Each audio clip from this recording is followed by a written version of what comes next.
Labas vakaras, brangus vedų mylėtojų klubo nariai. Aliau, haribau, nes šiandien tokia spontaniška transliacija pas mus, nes išlydime gerus draugus iš Indijos, kurie atvažiavo, studijavo čia semestrą Kauno universitete, studijavo žurnalistiką ir studijavo istoriją lietuvių kalbos, lietuvių kalbą, istoriją. Tai, kai mes su juo bendraujam, Brigu Bag, jisai labai gerai žinoma socialiniuose tinkluose, bet turbūt nelietuviškuose, labai atviras žmogus, progresyvus žmogus ir dabar prieš išvykstant aš jį pričiupau. Aš jį pagavau, nučiupau, kad galėtų jis papasakoti savo įspūdžius ir aš tai pabandysiu sujungti irgi su Udhava Gita, kurią mes skaitome reguliariai. Tai garsas nebus labai stiprus, tai jūs tiesiog, aš jau žinau, kad turėsiu priekaištų dėl garso, nes karts nuo karto jau man kliūna dėl jo, bet su tokia mūsų mėgėjiška technika mes kažkaip tai sukamės. Tai va, jūs tada garsą užkelsite pas save, kad geriau girdėtumėt. Va, tai labas vakaras. Labas vakaras. Ir, brangus Brigudžiai, papasakok mums, kaip tau praėjo šitą semestras Lietuvoje studijos. How did you enjoy the studies? This time aš studijaju Vytautas Magnus universitetas ir dabar Kaune. Ir buvo labai įdomu, aš buvo kursas apie Lietuvos istoriją, folkloras, mitologija ir tradicija ir dar daugiau Lietuvos kalbos taip pat. A2 lygis, aš buvau A2 lygis studentas. A2 lygis. Taip, A2 lygis studentas. Tai čia aukštas lygis. Nežinau kaip aukštas. Gerai. Geras lygis. Ir taip pat Lietuvos istorija ir komunikacija. Taip. Tai papasako, kas tau labiau patiko Lietuvos istorijai? Papasakoj man jau truputį apie karalių. Labai įdomu istorija yra. Mes turime karalius Gediminas. Kaip buvo daug problema su Teutonic orders, with the Teutonic orders and with the regular Christian attempts to baptize the country. He was facing a lot of problems with people not respecting the visitors, the foreigners. They used to kill those people who would come and try to convert them. Missionaries. Misionieriams kliūdavo į Lietuvą atvykusiems, juos galabydavo. Krikščionių misionierius. So Gediminas was a very intelligent ruler, one of the kinds which was very diplomatically handling the situation. He wrote letters to all the popular, powerful people of the Europe, Western, Middle Eastern, all the countries around him, all the leaders, to the Teutonic orders, to the businessmen, to doctors, to new people who would do something good with Lithuania. So he invited them, just like today, prime ministers are going to different countries and inviting people to invest in their countries. So he invited them. Taip, Gediminas buvo labai kosmopolitiškas ir labai toliaregis. Rašė laiškus žymiems, svarbiems asmenims Europoje, kurie galėtų įtakot, padėti Lietuvai, dėl to buvo labai diplomatiškas ir toliaregis. One very interesting thing as a result of clear, intelligent governance and diplomacy was that from then onwards, the people from the Vatican City entered or visited Lithuania, there were no assaults on them. They felt very safe. So this actually shows that because of Gediminas, this shows that not only he impressed the other European powers, he also had control over his own public. They listened to him. Tai va, labai svarbu, kad Gediminas irgi buvo ne tik tai palaikė gerus ryšius su užsieniu, su Vatikanu, su pasiuntiniais, kurie atvykdavo į Lietuvą, jausdavosi saugus ir neliečiami. Dėl to ir jis taip pat puikiai tvarkėsi savo šalies viduje ir tai Brigudžiai labai daro įspūdį kaip labai išmintingo karaliaus. Yes. So, Tai va, ačiū tau labai, Prašau. nes tavo pagalbos dėka aš irgi sužinau detalių apie Lietuvos istoriją. Nes mūsų laikais mokykloje mūsų to nemokė senosios Lietuvos istorijos. Taip, o studentai atvažiuoja dabar iš viso pasaulio ir studijuoja Lietuvos istoriją ir kalbą. Tai yra labai nuostabu. Tai va, pereinant, kokie tavo įspūdžiai po šito semestro? experience. Bendrai. What are your experiences in general for this semester? Because it's the Buvo second one, labai smagu. Smagu. Buvo labai smagu. Ir aš manau, Vilnius universitetas pernai buvo truputį geresnis, Taip. nes aš buvau Vilniuje. Pernai buvo Vilniuje, šiemet Kaune. Taip. Čia taip pat labai geras, aš nesakau, čia blogas. Labai geras, bet geresnis, kada bus pernai Vilnius universitetas, kad mes buvo Vilniuje. Vilniuje yra daug cosmopolitan Taip, kosmopolitiškas. miestas. Dar daug draugai, mano draugai gyvena Vilniuje, Swamiji gyvena Vilniuje. So life is easy probably because you don't have to travel. This year I traveled a lot. This was very nice experience for me. I traveled to Klaipėda, I traveled to Rusnė, I traveled to Kernavė. And so I learned more about Lithuania practically, actually this semester. And the good part was that the wide range of studies, spread range of studies opened up my mind and not restricting me only to the language, which is Avianus. Culture, history. Yes, so more topics definitely give you more insight about what a country has. And very interesting thing which I figured out was that in today's world where civilization is a very, very important thing, culture has been long forgotten. Lithuania is one of those only or maybe very few countries which is managing to keep up with the cultural values it had from the very existing days. Even having small traditions these days considered to be very difficult to manage. People run away. People run away. So it's very inspiring that even in this Western world, even in this fast-moving world, for several 100,000 years, people have been practicing their traditions and will continue to do so as it looks at the moment. Todėl Indija mums labai patraukli, nes tradicija, liaudies tradicija, folk tradition, is very nicely maintained in India. Kai mes nuvažiuojame į Indiją, mums labai daug primena Lietuvą prieš 50 metų ir senesnę, nes tos liaudies tradicijos, jos vis dar Indijoje daug žmonių gyvena kaime ir dirba žemės ūkį.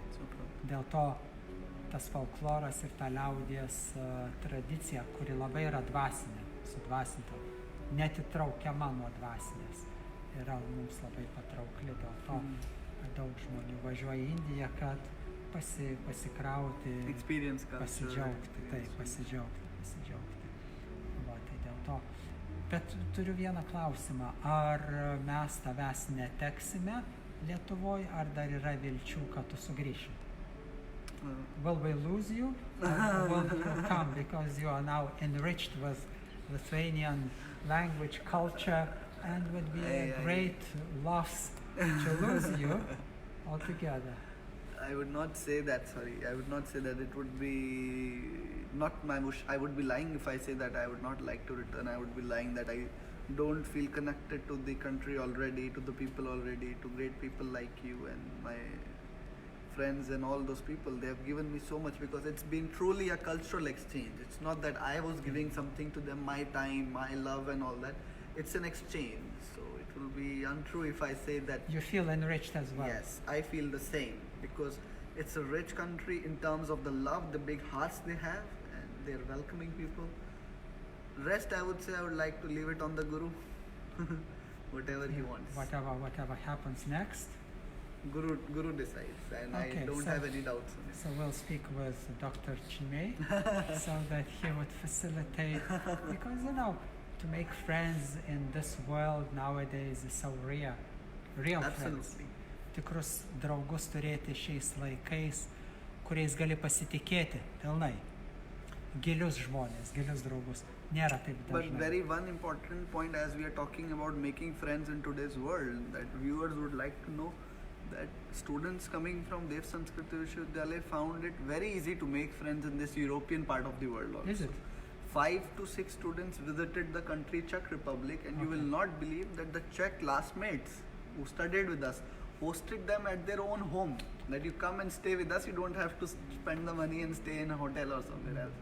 So this is indeed a remarkable example of things, that if you have the positivity within you, if you have the values Despite within you, differences, despite the cultural, regional, language, doesn't matter, people would still like you and like to stay in your company, stay around you. I never expected that a country like Czech Republic would welcome Indians in their own houses to live for 3 days. It's rare actually, with the kind of trust which we are Yeah, losing. they're broad-minded.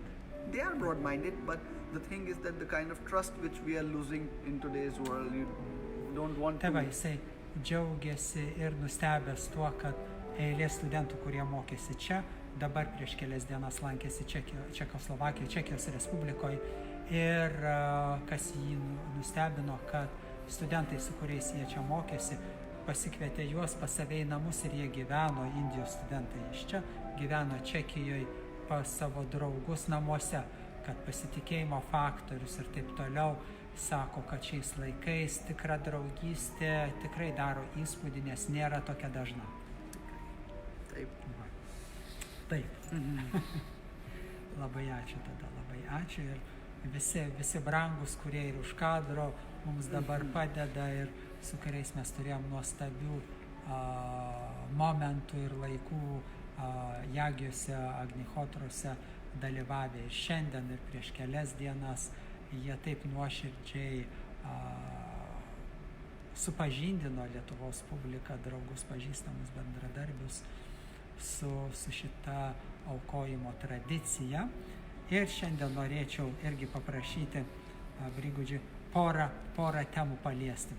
Tai viena gyvenimas šventoje vietoje, apie ką kalba Krišna Udhava Gitoje, ir dar kitas posmas bus apie dvasinės šventės, apie festivalius ir šventės. Tai mes paprašysim, kadangi paprastai aš skaitau jums šituos posmus, tai šiandien Grigudžiai sutiko paskaityti mums sanskritą ir lietuvių kalbą.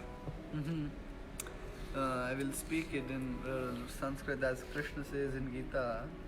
Deshan punya shreta mudrekta sadhumi shritan deva sur manusheshu mad bhakta charitani cha. So in Lithuanian also I would like to read it. Why not? Reikėtų ieškoti prie bėgos. I think my Lithuanian is better than Sanskrit. But you can pronounce loudly, yeah? Reikėtų ieškoti prie bėgos šventoje vietoje, kur gyvena šventi mano bhaktai, ir mokytis iš mano bhaktų, kurie apsireiškia tarp pusdievių, demonų ir žmonių. Žmonių. Yes. So can you, ar gali papasakoti apie šventą vietą, Dham, Holy Dham? Yes. What experience you had in your life? Kokią patirtį jis turėjo savo gyvenime šventų vietų? I think it is very important. It is very important to understand the essence behind the dharma place, the tirth place, the Shventu Vietu, as mentioned in Lithuanian language. These places today, unfortunately, have become only mediums of tourism and spending your vacations. And of course, we should be visiting them also in India, also in Lithuania, and all the world places. But either we are going there only for ritualistic manners, for doing some puja, for ancestors, going, joining hands. Very nice. That is the integral part of the culture. But more important is to learn the message that Tirth has. And it will be amazing to know that each Tirth in India has a reason, has a story, has a symbol. Reason. Yes, very specific. And it has its own sadhana attached to it. For example, if you talk about Haridwar, the city I mostly lived in the last 3 years of my life, it is totally depicted as the Dwar to gateway to Hari. Hari. If you don't, Hari, Dvar. The gate to Hari. Dvar, In Lithuanian, dvaras is like, yeah. Yeah. So it is very important to understand what is the significance of Tirth. And secondly, if you talk about Haridwar, we have always cherished the tap, the austerity done by the tapasya done by Bhagirath, who had to, he meditated so much that Ganga had to come down to earth for the welfare of the society. But today we are definitely visiting the Ganga, having a holy bath in the Ganga, but we need to think about the tapasya also, which is long forgotten. Tai va, tai jis labai gražiai paminėjo, kad jis pats kilęs iš Haridvaro ir tų apylinkių, kur tik Ganga nusileidžia iš Himalajų. Ir ten labai šventos vietos. Foothills of Himalayas. Ja. Ir jisai sako, kad taip, iš vienos pusės labai svarbu lankyti šventas vietas, kurioje pasaulio dalybe būtų, įskaitant Lietuvoje, bet jisai sako, kad kiekviena šventa vieta turi žinią. Ir dėja šiais laikais žmonės daugiau linkę kaip turistai, kaip pramogą ar laisvalaikį praleisti šventoj vietai, bet šventa vieta turi savo sadaną arba pareigas, žinią ir pareigas, kad tu kažką turi padaryti ir žinoti, kokią žinią šita vieta neša, lygiai kaip Haridvaras. Tai reiškia vartai pas Dievą. Hari dvaras arba durys. Lietuviškai dvaras truputį ką kitą reiškia, bet dvar čia turime omeny vartai, durys pas Hari.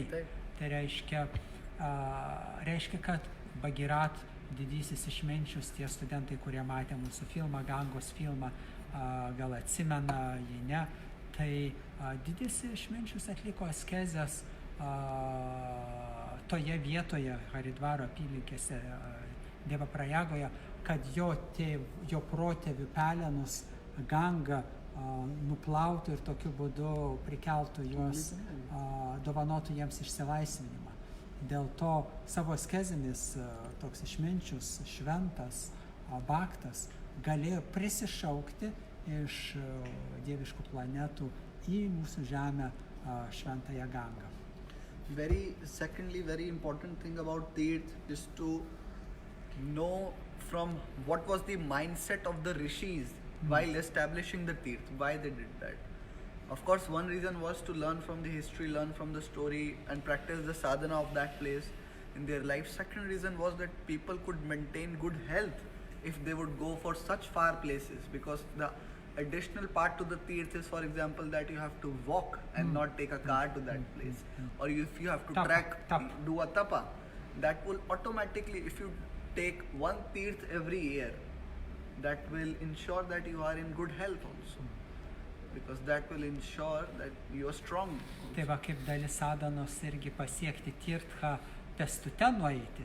Ir sako, jeigu vieną Tirthą, vieną šventą vietą į metus aplankai pėstute nueidamas ten 100 ar Indijos atveju 1000 kilometrų ar 1000 kilometrų, faktas, kad tu turi būti fiziškai sveikas, tai vienas dalykas, antras dalykas, tu ir atlikdamas tas tapasias askezes ir apsivalai ir sveiksti.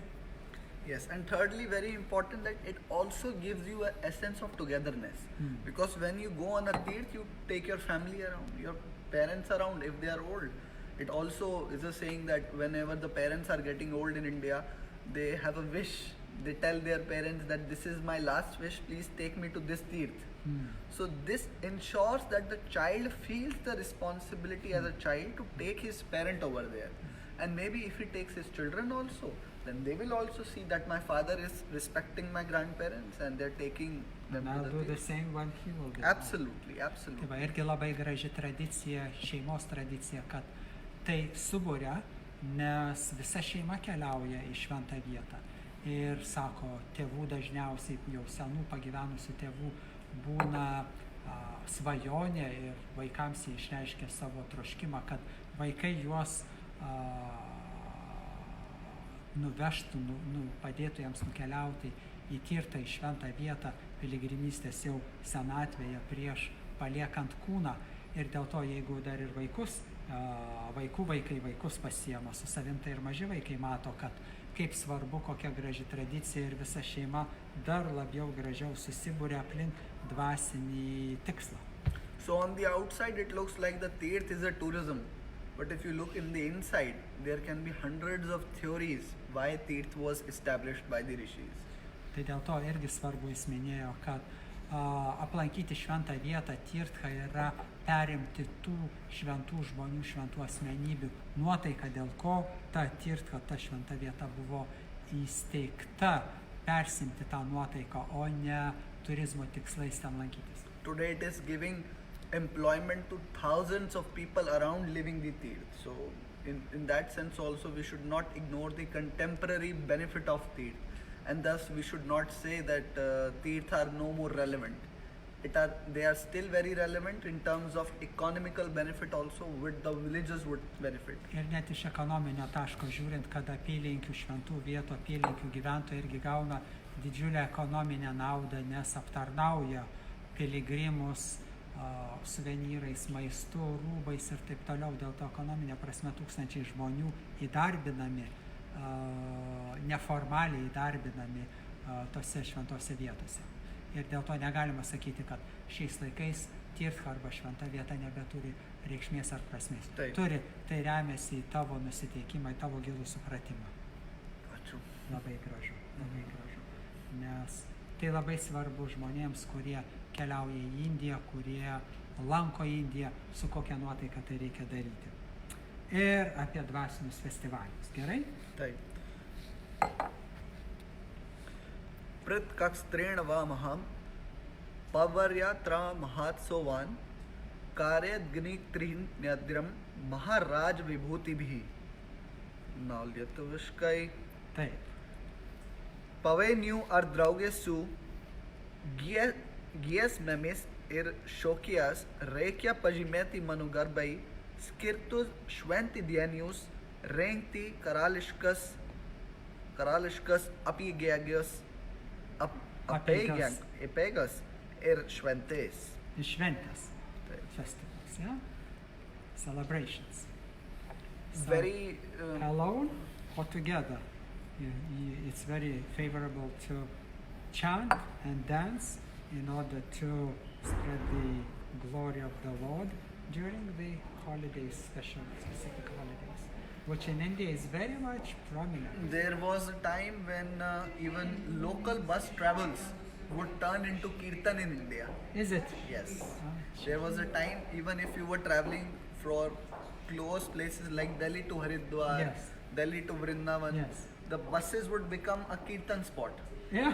The devotees would not waste any time docking anything else, but to take the name of the Almighty. Another thing very important about symbolism is if you do one thing to get. Dar visai nesenai buvo laikai, kai vietiniai autobusai, kursuojantis iš miesto į šventą vietą, tapdavo važinėjančiais kirtano autobusais, kad net reisiniai autobusai dalyvaudavo su savo keleiviais tomis dienomis, šventinėmis dienomis, dainuodami kirtaną, šlovindami viešpatį.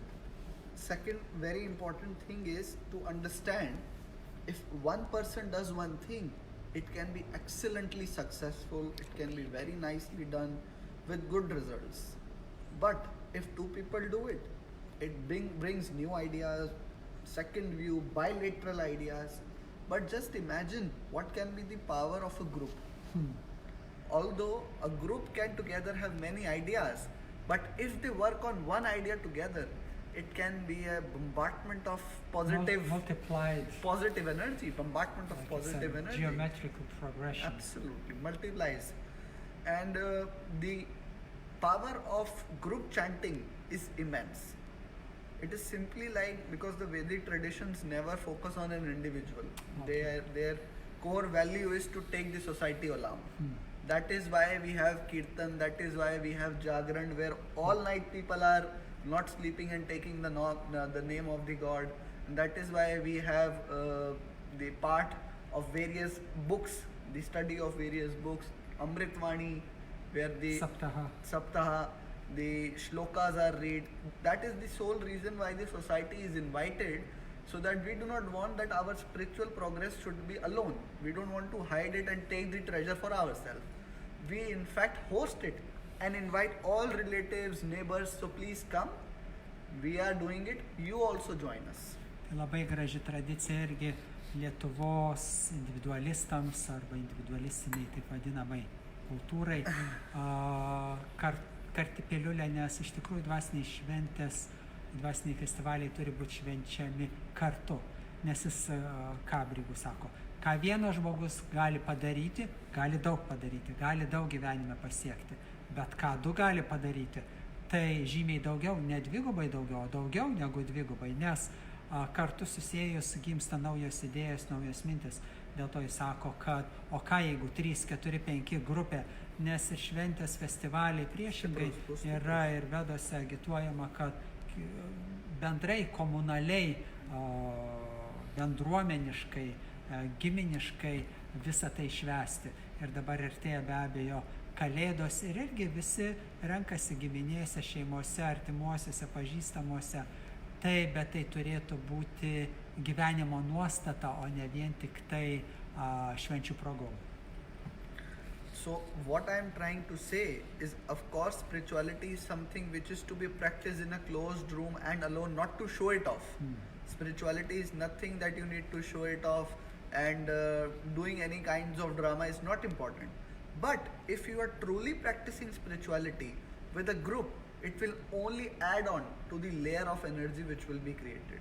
If we talk about the jap, if the jap is done together, if for example you take although it's individual, but it's sitting together, yes. If sitting together, it can create an energy which could even stop the unwanted planetary forces which could be coming towards the earth. And Indian rishis time and again have used this constantly. I remember reading the autobiography of Gurudev Pandit Shriram Sharmacharya. He mentions it there that there was a time where we are going to experience Star Wars, but then he initiated the movement of regular chanting of the Gayatri Mantra, including the Mahamrityunjay, to fight the evil forces. Counteract.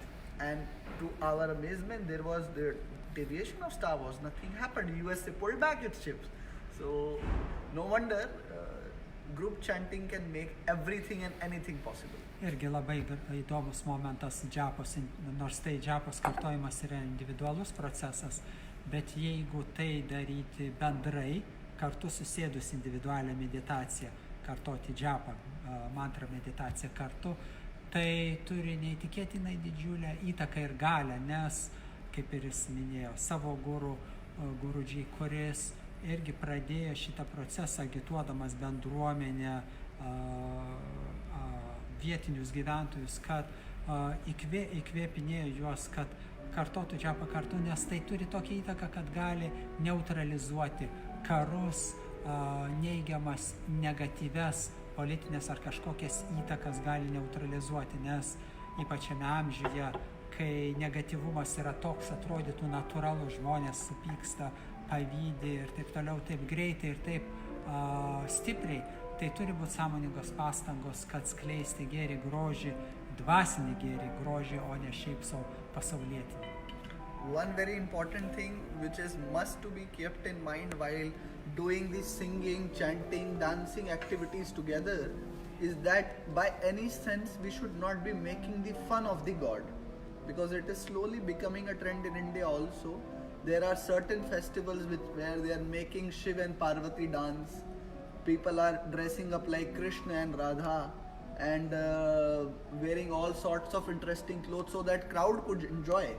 That is also to entertain the crowd. Yes, to entertain the crowd. I think never should be the godly figures used in such a manner. They should be only be presented in the statue manner. They should not be Murti. moving. Yes, in the murti. And with the advent of using jhakis, it is called jhakis basically, where people are dressing up like gods, which is very good for inspiration because the songs used are very interesting.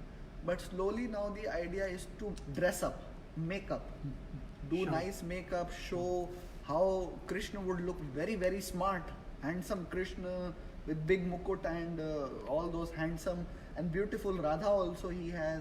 So the focus is absolutely adjusting and the message and the symbols are going away.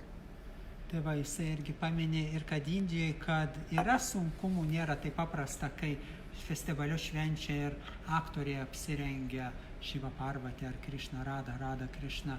Ir tai daugiau daroma jau šou tikslais arba net kažkokiais tai juokų, patyčių, net kartais galbūt kažkokioj tai formoj, kas neturėtų būti daroma, nes tai yra dievybės, tai yra dievai, tai yra kultūra, kuri neturėtų būti subuitinama, supramogininama. Very importantly to also notice that if you are dancing with the God, thinking of God while dancing, I think it is one of the most meditative positions man can be. You could be sitting with your closed eyes, but if you are dancing with the God in mind, with full energy and not thinking about anything else, it is beautiful meditation. After it you are relaxed, satisfied. Nes viena iš meditacijų tai šokti arba Dievo šokis. Tai yra labai gili, labai išaukštinta dvasinė meditacija. Užsimerkus įsivaizduoti Dievo šokį yra labai išaukštinta. Ir po to tu jautiesi įkvėptas, atsipalaidavęs The idea behind the Ganesh Utkarsh in Maharashtra, where they would dance in front of the statue of Ganpati, I think it also has a pretty practical aspect, like the Garba in Gujarat, where they're dancing around with the sticks in their hand. I think it also has to do one thing, that those are the point of time, it comes around Navratri, and it is believed it is a change in season at that time, and it is believed that it is bringing in negativity, because with the change in season diseases come, bacteria comes, viruses come, and if people do not do any physical exercise, they would fall sick if they would lay in the bed. So they introduced dancing at that time.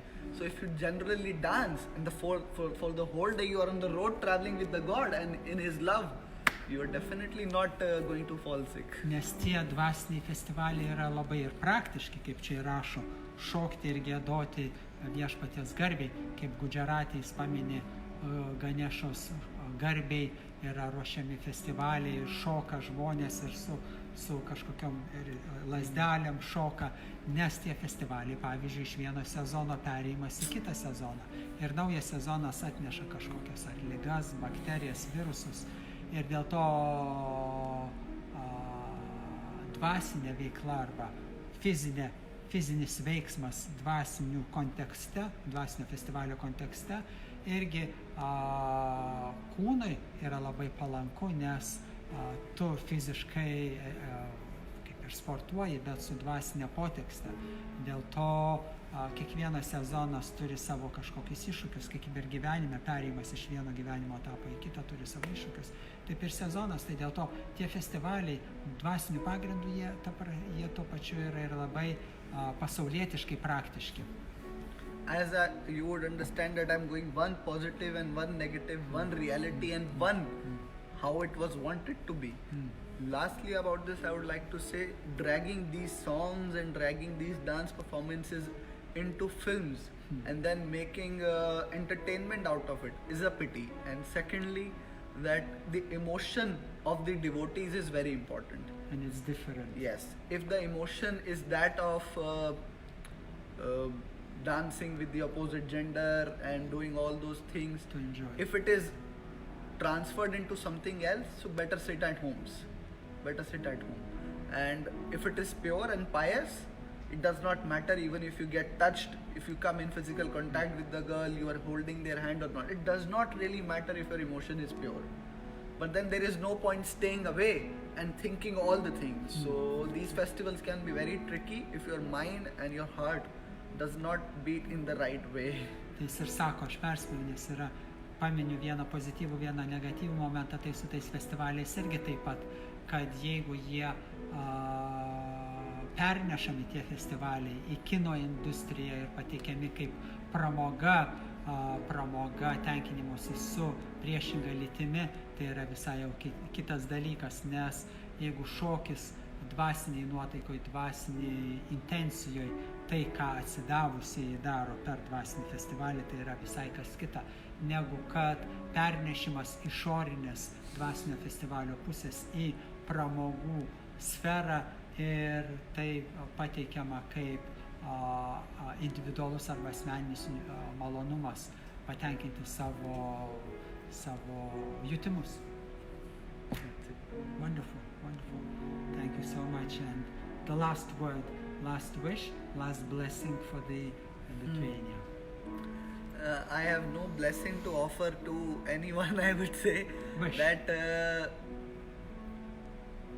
the best thing at the moment is to feel that for people who know so little, who have not achieved anything in their lives, Swamiji is giving them a chance to voice their opinions. So thank you for that.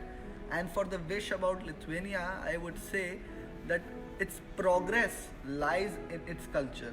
And if they take the culture along with the today's modern day developments, it could be, if you say it in Hindi, there is a phrase called Sone pe Suhaga, adding gold, adding ice to the cake.